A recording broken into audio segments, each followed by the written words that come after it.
नमस्कार. 15 ऑगस्ट सगळीकडे तिरंगा, देशभक्तीची गाणी, भाषणं. पण माझा एक प्रश्न आहे, झेंडा फडकवला म्हणजे स्वातंत्र्य मिळालं का? की आम्ही फक्त एक दिवस देशभक्त बनतो आणि 364 दिवस झोपतो? आज आपण बोलणार आहोत त्या माणसाबद्दल ज्याने आम्हाला स्वातंत्र्य दिलं, नाहीतर स्वातंत्र्याचा अर्थ समजावून दिला.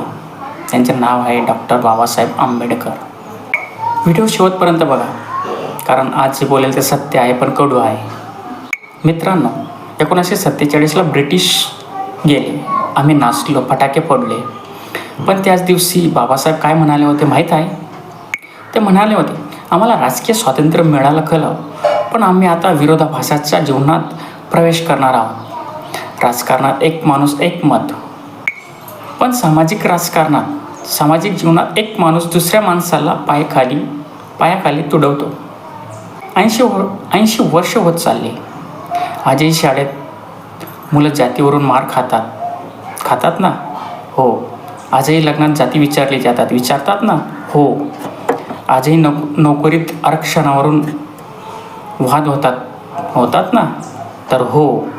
तर सांगा, हे स्वातंत्र्य पूर्ण आहे का? बाबासाहेब म्हणायचे, जोपर्यंत समाजात विषमता आहे तोपर्यंत स्वातंत्र्य हा फक्त कागदावरचा शब्द आहे. संविधान, आम्ही त्याची किंमत केली का? बाबासाहेबांनी आम्हाला भीक मागून काही दिलं नाही. त्यांनी 2 वर्ष 11 महिने 18 दिवस जागून आमच्यासाठी संविधान दिलं. कलम 14 सर्वांसाठी समान अधिकार, कलम 15 कोणताही भेदभाव नाही, कलम 21 सन्मानाने जगण्याचा अधिकार. हे शस्त्र आमच्या हातात दिलं, पण आम्ही काय केलं? संविधान वाचलं नाही, संविधान जाळलं, संविधानाची टर उडवली आणि 15 ऑगस्टला फक्त जय संविधानची स्टोरी लावली. बाबासाहेबांनी आधीच सांगून ठेवलं होतं की संविधान कितीही चांगलं असलं आणि ते चालवणारे लोक जर वाईट असतील तर संविधान हे वाईटच ठरेल.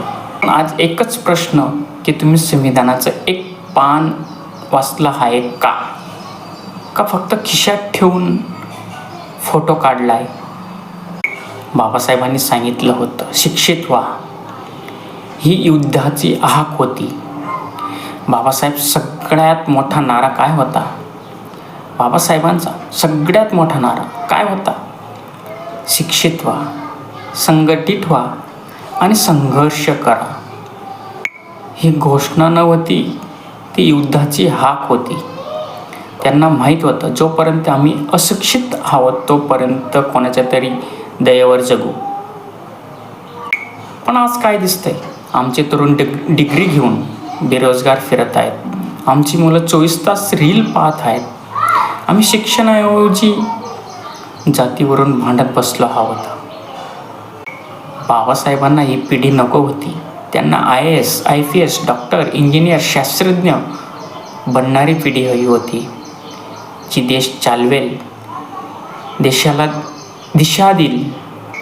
बाबासाहेबांची इच्छा होती, मग काय करायचं? त्याच्यावर बाबासाहेबांनी उपाय सांगितले आहेत. माझ्या नावाचा जयघोष करून चालणार नाही, कृती करा. आजपासून शपथ घ्या, मी दररोज अभ्यास करीन, कारण शिक्षण हे शस्त्र आहे.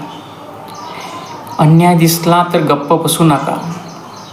मोबाईल काढा, व्हिडिओ काढा, आवाज उठवा. बाबासाहेबांनी सुद्धा असाच अन्यायाविरुद्ध आवाज उठवला होता.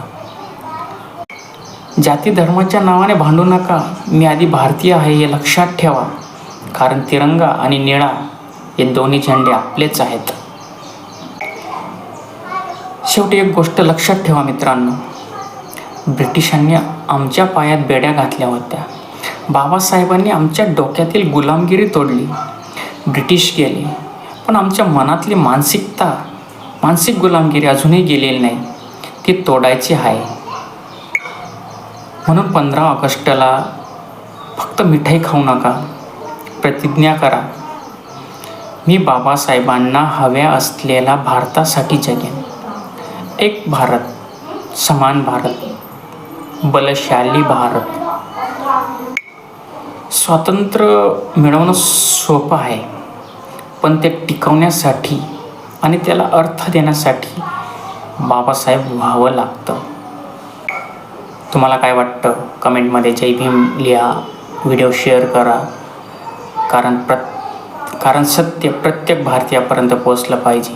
जय भीम, जय संविधान, जय भारत. चॅनलला सबस्क्राईब करा, बेल आयकॉन दाबा. भेटूया पुढच्या व्हिडिओवर.